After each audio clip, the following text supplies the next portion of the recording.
রান্না করতে করতে কড়াইটা এইভাবে পুড়ে গেল, কেমন লাগে। এরকম কড়াই পুড়ে গেলে কড়াইটা মাছতে কী যে হয়। আউ,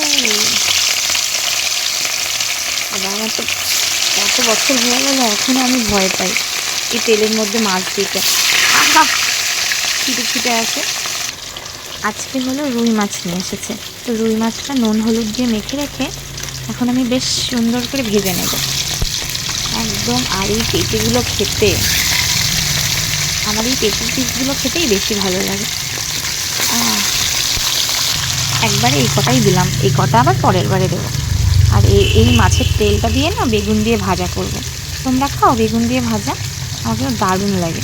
এই মাছের তেলটা দিয়ে বেগুন দিয়ে ভাজবো আর এই মাছটার ঝোল করব। আর আমি আবার মাছের মাথা খুব পছন্দ করি। আমি একবেলা মাছের মাথা খাবো আর একবেলা খাবো মাছের পেটি। এখানে দুবেলার রান্না হচ্ছে আমাদের।